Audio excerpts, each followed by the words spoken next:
أعوذ بالله من الشيطان الرجيم بسم الله الرحمن الرحيم الحمد لله رب العالمين خالق خلائق الأجمعين الأول الآخر والظاهر الباطن والحي الذي لا يموت ثم الصلاة والسلام على البشير النذير والسراج المنير الطهر الطاهر المنصور المؤيد أبي القاسم محمد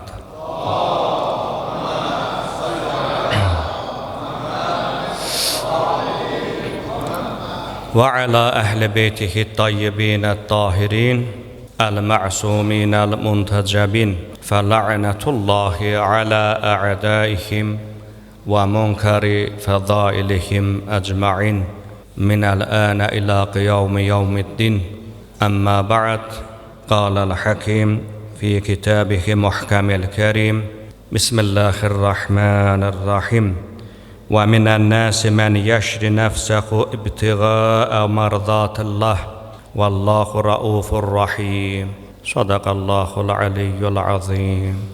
Assalamu aleykum və rəhmətullahi və bərəkətuh.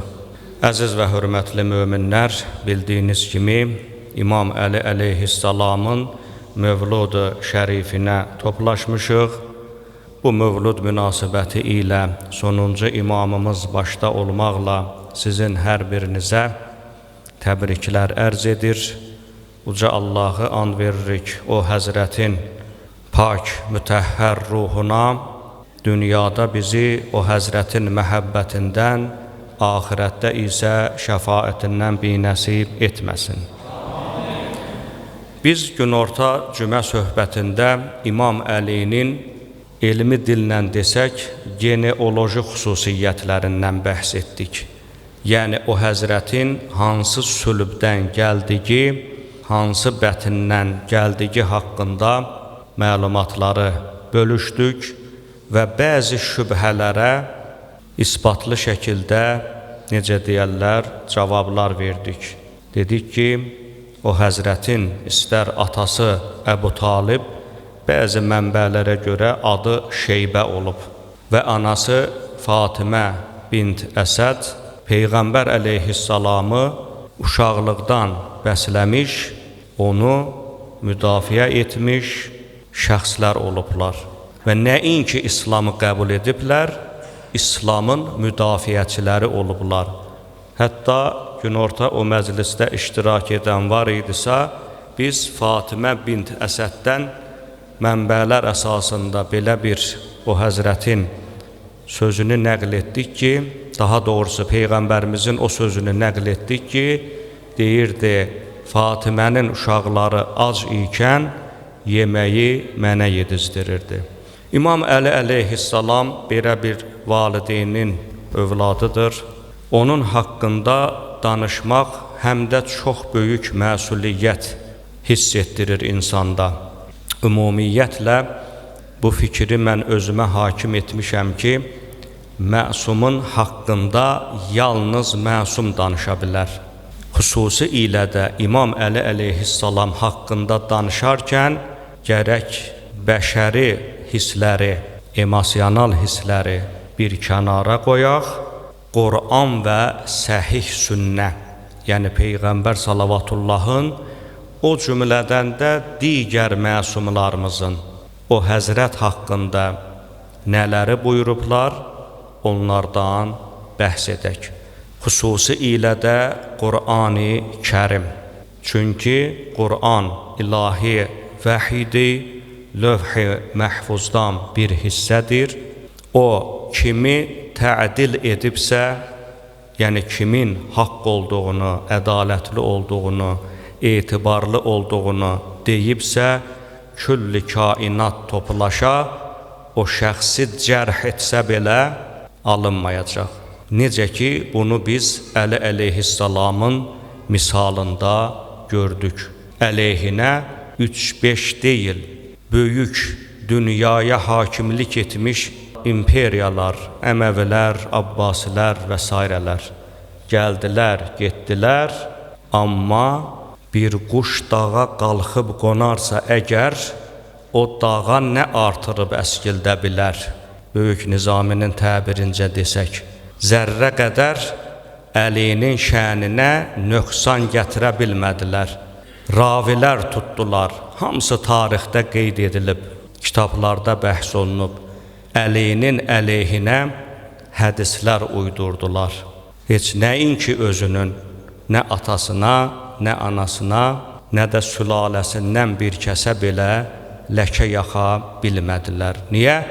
Çünki Əlini Allah mütəhhər qılıbdır, Allah pak eləyibdir. Allahın ucaltdığını heç kəs alçalda bilməz, Allahın alçaltdığını, xəcil etdiyini kimsə ucalda bilməz. Hətta Firon olsa belə. İndicə diqqətinizə çatdırdığım bu ayə, o cümlədən də bundan sonraki bir neçə ayədə biz görəcəyik ki, Əli əleyhissalamın şəni, Əli əleyhissalamın fəzilət və üstünlükləri uca Rəbbimizin və ondan sonra Peyğəmbər əleyhissalamın nəzərində hansı bir həddədir. Və həmin ayə və hədislər əsasında biz özümüz müəyyən edək ki, ya Əli, səni nə qədər tanıya bilmişik, sənə nə qədər yaxınlaşa bilmişik. İndicə mübarək diqqətinizə ərz etdiyim ayə Bəqərə surəsinin 207-ci ayəsidir. Uca Rəbbimiz bu ayədə insanlardan eləsi vardır ki, öz canını Allaha, onun razılığı yolunda satar. Allah bəndələrinə qarşı çox mehribandır. Bu ayənin nazil olmasının xüsusi səbəbləri vardır. Bu ayə Leylətul Məbit hadisəsi ilə əlaqədar nazil olub. Bayaq bir işarə dedim ki, o həzrəti ifşa etmək istəyən, o həzrətə qara yaxmaq istəyənlər çox olublar. Elə biri də bu ayə kontekstindən çıxış eləyib, güya İmam Əlini öldürənin haqqında nazil olub bu ayə, bunun üçün milyonlarla dirhəm xərclədilər. Onların adları da tarixdə qeyd edilib, amma mövzunun istiqamətini dəyişmək istəmirəm. Bütün təfsir əhlinə görə bu ayə İmam Əli əleyhissalamın fəzilətini bildirən ən güclü ayələrdən biridir. Alimlərimizin hesablamalarına görə İmam Əlinin haqqında Qur'an-ı Kərimdə 300-dən artıq ayə var. Hətta Bismillahın özü, hətta gündəlik namazlarımızda oxuduğumuz Fatihə surəsinin özündə İmam Əli əleyhissalamın şəninə mənalar var. Məsələn, İhdinəs sıratal müstəqim dedikdə hədislər var ki, ilahi bizi Məhəmməd və Ali Məhəmmədin yoluna yönəlt.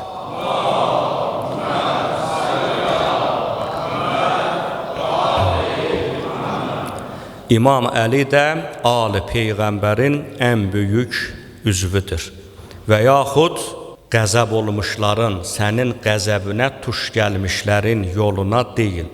Bir çox hədislər, maraqlananlar Hənəfilik məzhəbinin böyük imamı, böyük fəqihi hədisşünası Hakim Əl-Həsqaninin Şəvahidü Tənzil əsərinə müraciət edə bilərlər. O cümlədən də Əlləmi Məclisinin Biharul Ənvar əsərinə.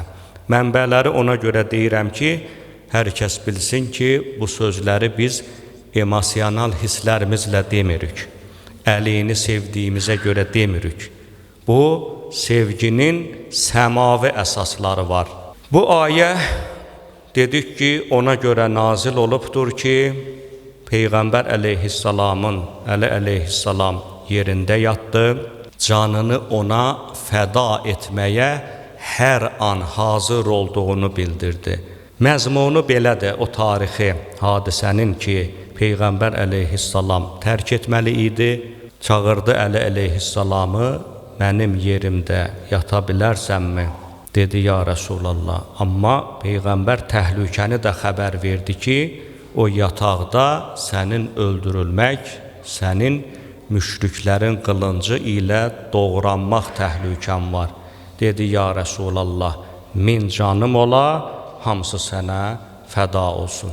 Ayədə çox incə mətləblər öz əksini tapıb. Diqqət elədinizsə, ayədə və minən-nəsi mən yəşri nəfsəhu ifadəsi keçir. Yəşri, əşşira, alqı, satqıya deyərlər. Ərəb dilində həm də bəzi müəlliflərə görə əf'al-i əzdaddandır. Yəni, sözün mənası həm almaq, həm də satmaq mənalarını ifadə edir. Bu söz o zaman işlənilir ki, qiymətli bir şeyin qarşılığında nəyisə vermək. Bu ifadə Əli əleyhissalamın öz canını çox qiymətli bir şeyin müqabilində sanki Allaha satmağa hazır olduğunu bildirən ayələrdəndir. Əli əleyhissalam bir an olsun belə gözünü qırpmadan Peyğəmbər əleyhissalamın yerində yatmağa, bir sözlə canını İslam'a fəda etməyə hazır olduğunu bildirdi. Əgər biz Qur'ana baxsaq, Allah Həzrət Musa əleyhissalamı Fironun yanına göndərərkən inni əxafu, mən qorxuram. Nə qədər şey tələb elədi, nə qədər şey istədi. Qardaşımı mənə köməkçi ver, dilimin düyününü aç, arxamı möhkəmləndir, elmimi artır və sairə və ilaxır. Biz müqayisə eləyəndə görürük ki, Əli əleyhissalam gözünü qırpmadan belə öz canını Allahın dini yolunda fəda etməyə, verməyə tam hazır olan bir şəxsiyyət idi.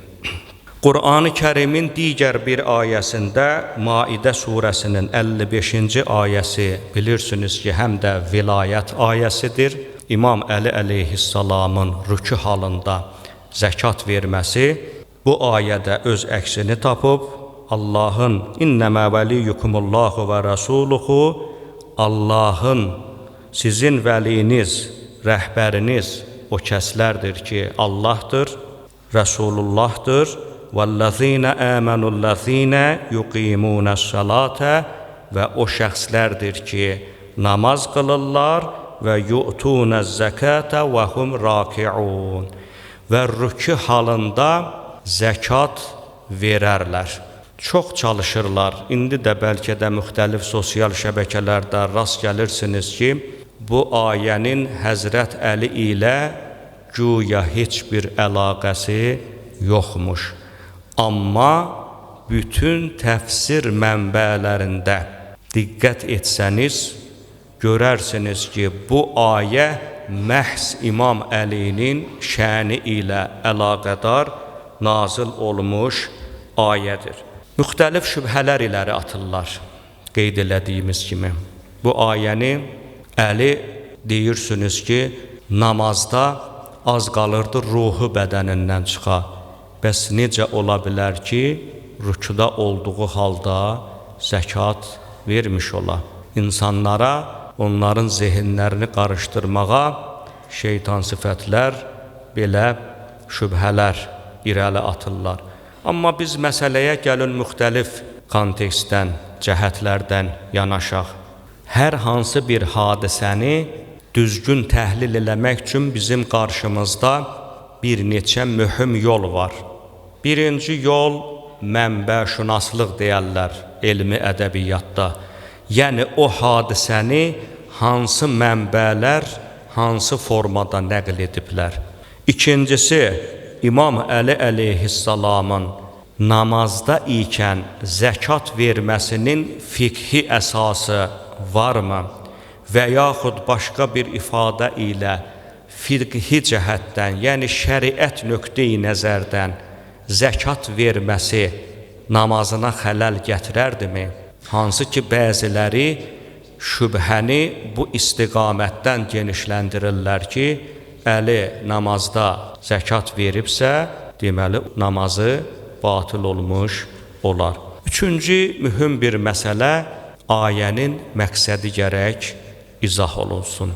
Əgər biz bu üç istiqamətdən bu ayəyə təhlil verə bilsək, məlum olacaqdır ki, şübhəçilərin şübhə toxumu səpmələrinə heç bir əsas yoxdur. Əksinə, ayə özündə daşıdığı ifadələrlə onların şübhələrinə cavab vermiş olur. Dedik ki, birinci mühüm məsələ mənbələrdir. Elə bir böyük təfsir kitabı yoxdur ki, siz orada bu ayənin nazil olması ilə bağlı baxasınız, ayənin İmam Əliyə aid olmadığını görmüş olasınız. Yəni, bütün böyük təfsir əhli, istər Cərir İbni Təbəri olsun, Təfsiri Təbəri əsəridir, Fəxrəddin Razi olsun, Cəlaləddin Suyuti olsun, Durrul Mənsur əsərində və s. Əllamə Məclisi Biharul Ənvarda da çox gətirib bu rəvayəti müxtəlif cildlərdə.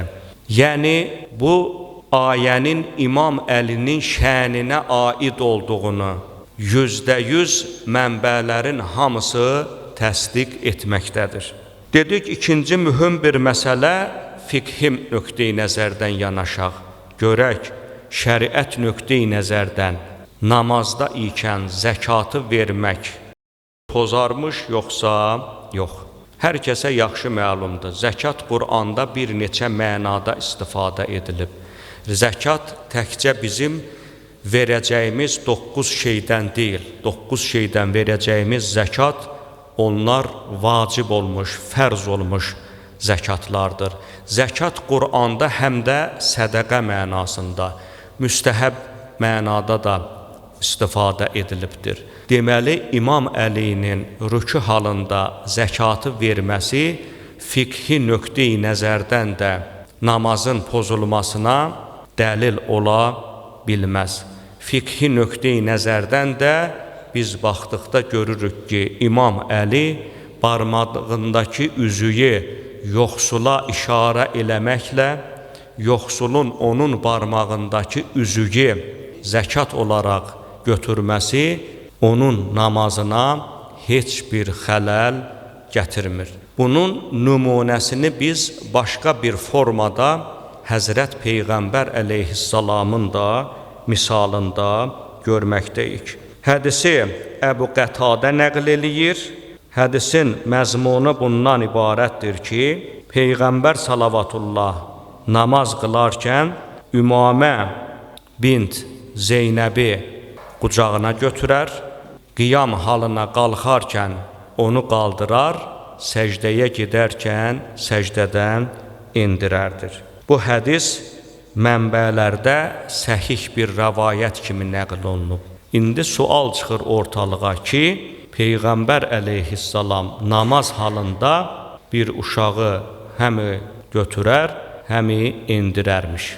Hədisin ərəbcəsini mən qeyd eləmişəm, məzmununu nəql elədim.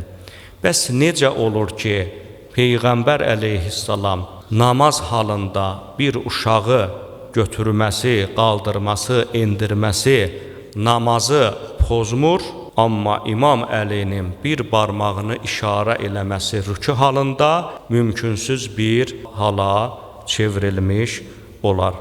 Deməli, bu ayə İmam Əlinin şəninə nazil olmuş, onun vilayətini, onun rəhbərliyini dəstəkləyən və nəinki dəstəkləyən, hətta vacib edən, onun rəhbərliyini, imamətini ümmətə vacib edən ayələrdən biri kimi, necə deyərlər, nazil olmuşdur. İmam Əlinin şənini bildirən mühüm ayələrdən də biri, əziz möminlər, imamın haqq adlanmasıdır. Bilirsiniz ki, Qur'an-ı Kərimdə haqq sözü hansı mənalarda işlədilib? Hətta Əsr surəsində və təvasavu bil haqqi və təvasavu bis sabr. İnsanlar bir-birlərinə haqqı tövsiyə edərlər. Hətta bu ayədə haqq sözünün məna çalarlarından biri də məhz İmam Əliyə aid olduğunu alimlərimiz qeyd etmişlər.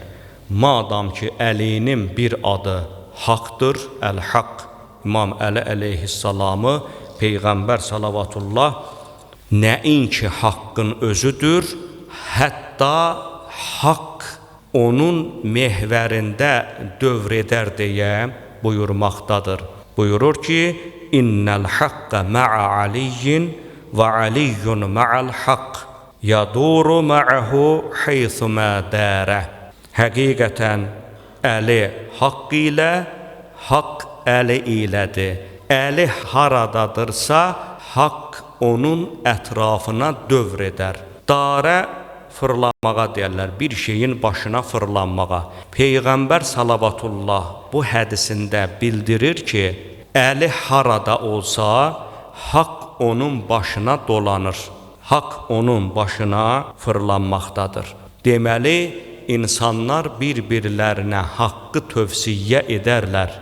Ayəsinin bir mənası, batini mənalarından biri də bu olur ki, möminlərin əsl xüsusiyyətlərindən biri bir-birlərinə İmam Əlini tanıtmalarıdır. Bir-birlərinə İmam Əlidən bəhs etmələridir. İmam Əlinin haqqını, haqq yolunu bir-birlərinə təbliğ etmələridir.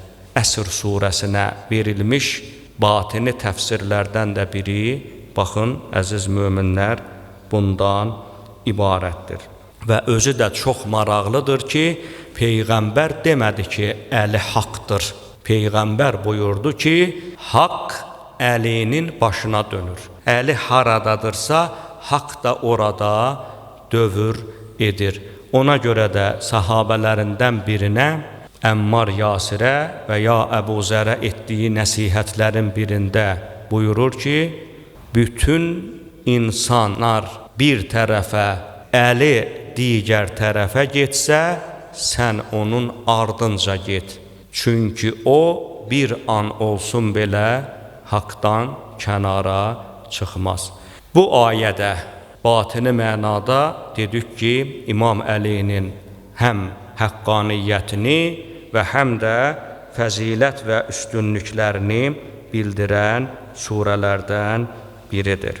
Və həqiqət də bundan ibarətdir ki, Əli əleyhissalamın vasitəsi ilə insanların imanı ölçülər.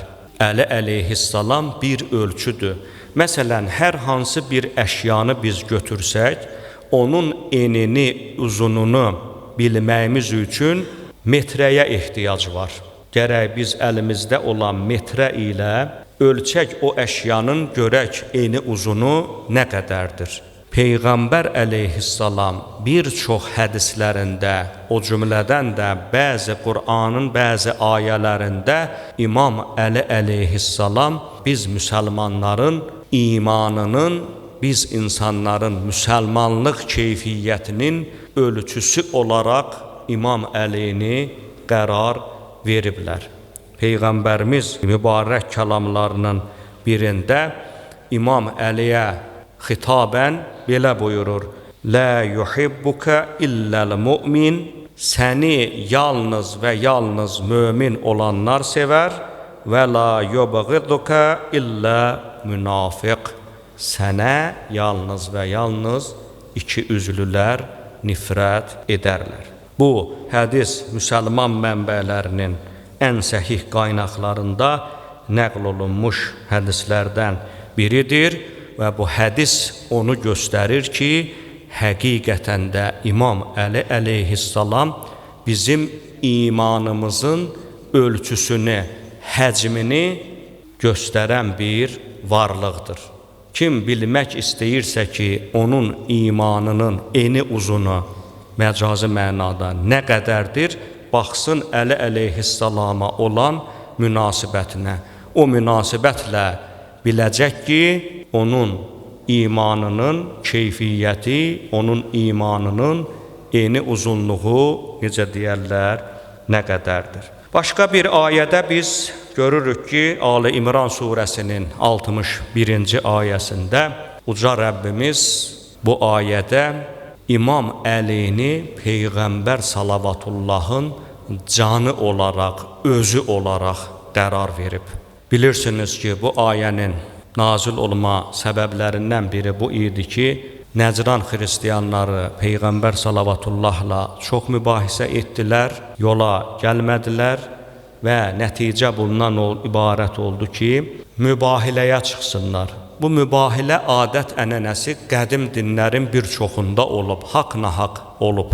Mübahilə qarşılıqlı qarğışlaşmağa deyərlər. Müəyyən bir zaman, müəyyən bir məkan seçilər, ora toplaşılar və orada hər iki tərəf bir-birlərinə qarğış edərlər. Ehtimal olunur ki, xristiyanlar özləri, Nəcran əhlinin özü bu təklifi verdilər, Peyğəmbər əleyhissalama mübahiləyə çıxmağı dedilər və yaxud da daha uyğun görüş bəlkə də Allahın Peyğəmbərimizə bildirməsi ilə Peyğəmbərimiz onlara ki, yola gəlmədilər, qarşılıqlı lənətləşmə, yəni mübahiləni onlara təklif etdi. Deyilən zaman, deyilən məkanda toplaşmaq lazım idi. Bunların böyüklərindən Aqib var idi, Seyyid var idi, adları da onların. Öz aralarında belə qərara gəldilər ki, əgər bu şəxs doğru şəxsdirsə, mübahiləyə ailəsi, oğul uşağı ilə gələr. Yox, əgər dəstətfaq gəlsə, silahdaşları ilə gəlsə, bilin ki, bu batil adamdır, qarğışlaşarıq. Və bunun üçün öncədən, deyilən zamandan biraz öncədən gedib bir yerdə dayandılar ki, görsünlər Peyğəmbər kimlərlə gələcək və ona görə də hərəkət etsinlər. Gördülər ki, deyilən vaxtda Peyğəmbər salavatullah qucağında İmam Hüseyin, əlindən tutub İmam Həsənin, yanında Əli əleyhissalam və arxalarınca da xanım Fatimə Zəhra salamullahi əleyha gəlirlər. Bunlar dedilər ki, bu madam ki, öz ailə uşağı ilə mübahiləyə gəlib, deməli bu doğru adamdır. Bununla mübahiləyə, qarğışlaşmağa getmək olmaz. Peyğəmbər əleyhissalam gəldi, çıxdı o məkana və bunlar qarğışlaşmaqdan vaz keçdilər. Cizyə müqabilində bu işin baş tutmamasını Peyğəmbərdən xahiş etdilər. Mübahiləyə gələn şəxslərin adlarını sadaladıq. Peyğəmbərin bu qədər yaxın səhabələri, ailə içərisində olan şəxsləri olduğu halda nə üçün məhz mübahiləyə? Mübahilə o idi ki, İmam Sadiq əleyhissalam buyurdu ki, and olsun Allaha, əgər mübahiləyə girsəydilər, yer üzündə bir nəfər olsun belə, onların tərəfdarından kimsə qalmazdı. Hətta bəzi rəvayətlərdə ətrafdakı dağların belə onların başına töküləcəyi haqqında rəvayətlər nəql olunubdur. Deməli, bu şəxslərin, onların da içərisində Əli əleyhissalamın şəni o qədər alidir ki, Allahın dərgahında onun Peyğəmbərin duasına amin deməyi və yaxud da özünün dua və ya qarğış etməyi uca dərgahda dərhal qəbul olunmağa səbəbkardır.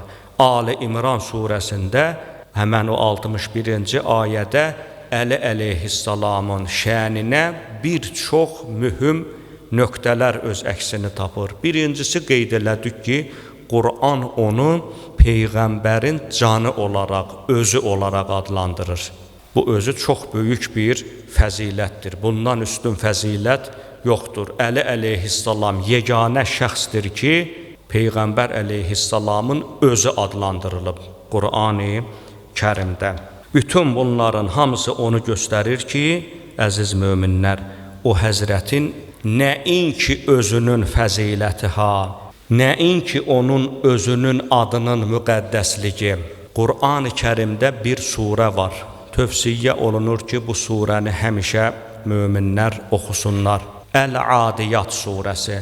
İmam Cəfər-i Sadiq əleyhissalam buyurur ki, mən qarəə surətəl-Adiyat, hər kəs Əl-Adiyat surəsini tilavət etsə, oxusa və ədmənə qiraətəxə və bunu davamlı hala gətirsə, yəni daim bu surəni oxuya, bə'əthəhullahu əzzə və cəllə mə'ə əmiril müminin. Allah həmən şəxsi qiyamət günündə Əli əleyhissalamla birlikdə dirildəcək və hədis uzundur, ardınca gətirir ki, İmam Əlini onun himayəçilərindən biri qərar verəcəkdir. Nə üçün bu surəni bu qədər oxumağın böyük fəziləti və heç bir surəni oxumaq qədər nəzərdə tutulmamış xüsusi bir fəzilət var. Ola bilsin başqa bir surə oxumaq hədislərdə bu surəni oxumaqdan fəzilətli hesab edilsin. Amma bu incəligi biz yalnız bu surədə görürük. Yəni, Əli əleyhissalamla birlikdə dirilmək, qiyamət səhnəsinə o həzrətlə birlikdə gəlmək, o həzrəti həmin bəndənin himayətçisi, yəni şəfaət verəni qərar vermək. Bu surə elə bir surədir ki, uca Rəbbimiz İmam Əlinin atının ayağından çıxan qığılcımlar, bilirsiniz də atın ayağından nal vurular. O nal da çınqıl daşlarına dəyəndə, at surətlə hərəkət eləyəndə, oradan qığılcımlar qalxır. Bu surə and olsun atın ayağından çıxan qığılcımlara deyə and içməkdədir. Bu surə Zat-ı Səlasil döyüşündə nazil olub. Peyğəmbər filankəsi, bəhmənkəsi göndərdi, məğlub geri qayıtdılar. Əli əleyhissalam isə orduya sərkərdə olaraq göndərilir və qalibiyyətlə geri dönür. Peyğəmbər salavatullah sübh namazında bu surəni oxuyur. Namaz bitən kimi səhabə soruşur ki, ya Rasulallah, indiyə kimi səndən eşitmədiyimiz surə eşitdik. Bu nədir? Peyğəmbər salavatullah buyurur ki, bu surəni indicə Həzrət Cəbrail gətirdi, Əlinin qalib olduğunu və böyük bir qənimətlə geri gəldiyini, bizə yaxın bir zamanda yetişəcəyini bildirdi. Əli əleyhissalamın atının nalından çıxan toza, naldan çıxan o qığılcımlara ayə açıq-aşkar and içməkdədir. Çünki o hücum qarət hücumu deyil idi. O hücum İslamın mühafizəsi, İslamın təbliğatı, Peyğəmbərin qorunması üçün təşkil olunmuş bir hücum idi. Bu və digər ayələr, surələr, əziz möminlər, onu göstərir ki, İmam Əli əleyhissalamın sözün əsl mənasında İslamda çox böyük fəzilət və üstünlükləri var. Uca Rəbbimizi bir daha and verək öz izzəti cəlalına xatir, bizi dünyada Əli övladı Əlinin məhəbbətindən, axirətdə isə şəfaətindən binəsib etməsin. Salavat.